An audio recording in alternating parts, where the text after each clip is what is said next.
Did you know that you are an authority in your field and you have already written content that proves it? Folks like Gary Vaynerchuk, Chris Ducker, and Chris Marr have become huge authority figures in their field and have people flocking to them for their next piece of content every single week. In this episode, you will see how your experience and what you do daily will allow you to push that publish button quickly and often so that you produce authority content and become that go-to person to your potential clients that you want to work with. Welcome to Live in the Feast. I'm Jason Resnick, and for the past decade, I've been helping businesses translate their goals into online success as a freelance web developer. In order for me to accomplish my why as a freelancer, I needed to live in the feast.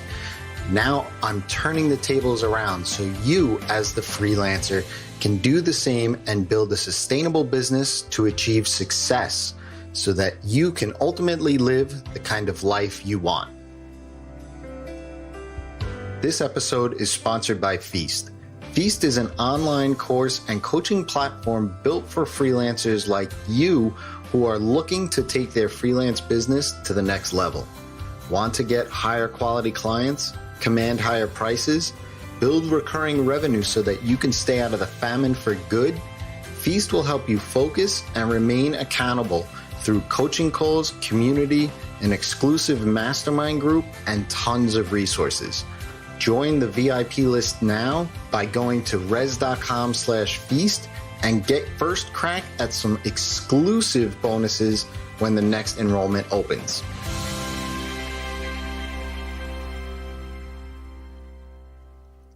Are you hitting the publish button?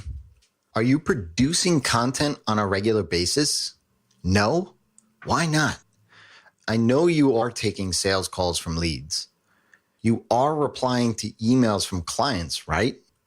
Why are you doing those but not hitting the publish button? My only guess is that you don't want to be looked at as an authority, at least to the public eye anyway.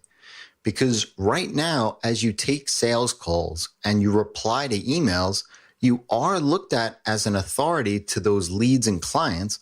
Otherwise, they wouldn't be reaching out to you. By taking sales calls and replying to emails, you are building a library of authority content that you can leverage. Want to attract great clients like the ones you already have?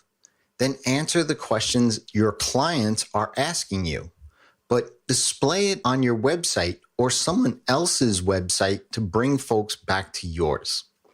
Look, I'm not one who's a writer by any stretch of the imagination, but I do know the value in authority content.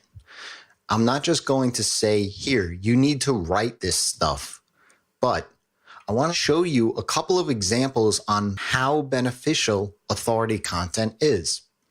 When you first start out looking to buy a TV or a car or anything for that matter that's more money than the cash in your wallet, don't you start by doing a little bit of research? Maybe by asking some questions you have about that certain thing? Let's face it, if you haven't bought a TV in the last 5+ years or so, you may have heard about 4K, but do you know what OLED is or QLED? What about UHD? Do you want a smart TV or maybe a streaming media player instead? Oh, and don't forget all of those wires that you have. What sort of connections do you need? Aren't these the first few questions you would ask yourself when setting out to buy a TV? Yes, they may seem like beginner questions, but there's always a beginner out there looking for answers. Let's step aside from the consumer electronics market for a minute and take a look at another example. Say you're celebrating a friend's birthday, and there's a bunch of you that want to take him out for dinner and then maybe some drinks afterwards. Isn't it the first thing that you do is go to Google and put in best Italian restaurant in your city? Or maybe it's a post on Facebook asking for suggestions on what the best blues bar is. You are going to do a little bit of research for opinions and suggestions on where to go, and most importantly, why. The reasons to go to a specific restaurant could be that there's a good atmosphere, or maybe there's a certain special that they have on Friday that you need to try.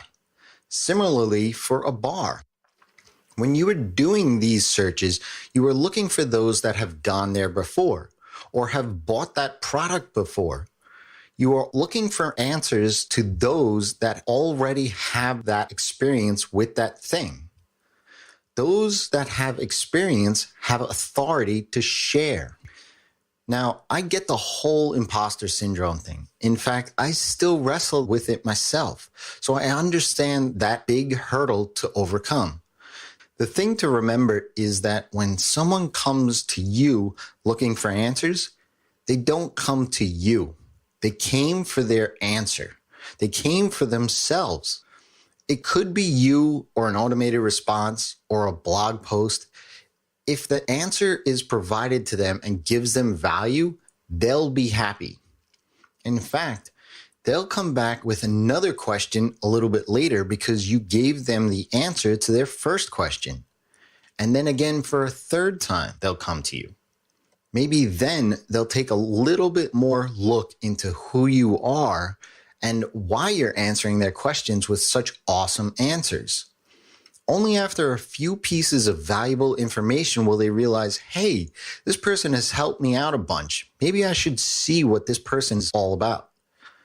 This season is all about getting clients. And we've learned together over the past bunch of episodes that leveraging what is already working for us is the best way to get more of the same, right? Well, if you have 1, 10, or 50 clients, that means you have an authority in a subject matter that someone is willing to pay for. And that someone looks at you like an expert. That someone asks you time and time again questions about your solution to them or your opinion on something in that market. You can turn those questions into authority content that allows you to be able to reach out to those that are only beginning to look to buy. This is called cold outreach, feasters. Cold outreach is a buzzword. Yes, I know. But it really means that it's making contact with someone who has never heard of you before. It's pretty simple to do when you think about it. It's a matter of hitting that publish button and answering some questions. Think about some stuff you wish clients knew before they even got to you. Maybe even some quick, low-hanging fruit type of things that you can solve for a lead. How about a case study of a past client of yours that was a project that ended in great success? These are all things that you are already doing and answering for clients. Why not take an hour or so and craft a blog post from them? Better yet, those low-hanging fruit items, go ahead and create a lead magnet for folks to opt into with their email address and download from you. Now, don't just take my word for it. I know you've heard the phrase content is king before, right? And there are tons and tons of other folks already telling you to write blog posts regularly. There's a reason why Gary V puts out as much stuff as he does. Whether you like him or not, he's hitting that publish button. Chris Ducker and Chris Marr are two guys that I've followed for years, spoken to on many occasions, and respect their game. It's not just for their accents either. See, Chris Ducker is from outside of London or in London. I can't remember. Sorry, Chris. And Chris Marr is from Scotland, if you don't know these guys already. Now, Chris Ducker has built a very successful brick and mortar business and only got into the online space in 2011. Since then, he's had several #1 podcasts, a weekly blog that continues on to this day, and provides all sorts of free resources to his target customer in the name of becoming an authority. His brick and mortar business is Virtual Staff Finder, and he's become the authority when it comes to building a virtual team. He's even written the book on it called Virtual Freedom. Now, he's helped other online entrepreneurs build their business in and around their personal brand with Youpreneur.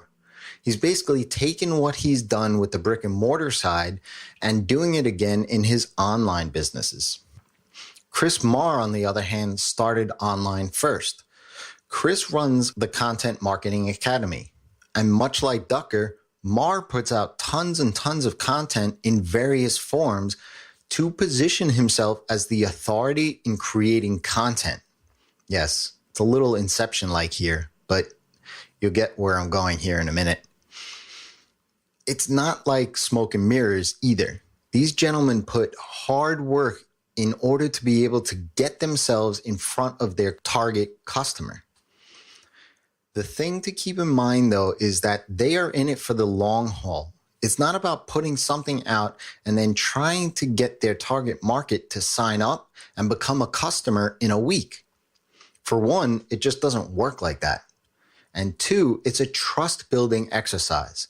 If either of these guys solves a problem for their audience, then that person will opt into something of theirs and start to get more and more updates, free resources, and even learn more about what each of them has to offer. Then, when the time is right, that person will decide to buy from them. The measurement of ROI on authority content is hard to measure and really a topic of discussion for another time. But what I want you to take away from this episode is that if you have anyone asking you questions about your services and the solutions that you provide for your clients, then you have the authority in your field. You have authority because you have a skill that someone else needs. You have authority because you have experience. The action steps for this episode are pretty simple. Go through your email, specifically the emails from your clients and leads. Pull out any and all questions they ask you. Jot them down and see if there are any repeat offenders. Then take your response to those questions and draft up some blog posts and schedule them out. Blog posts don't need to be these epic ones that you see that are 5,000 words. 500 words will do just fine. Post them on your site and then tweet me. Seriously, tweet me that you listened to the show and you took action. I'll be sure to read your post and then share it myself. I've been in the game a long time, and I'm not one for regrets in life either. But if there is a regret that I have, it's I did not push that publish button sooner. The time is now to start pushing that button. You've got the experience and expertise. Otherwise, you wouldn't have any clients. Say hi to Imposter Syndrome, then tell it to go sit in a corner. Spend a few minutes pulling out your emails from clients and start writing some content, and you'll be surprised how quickly it becomes a habit and starts bringing you the types of people that you want as clients. Until next time, it's your time to live in the feast.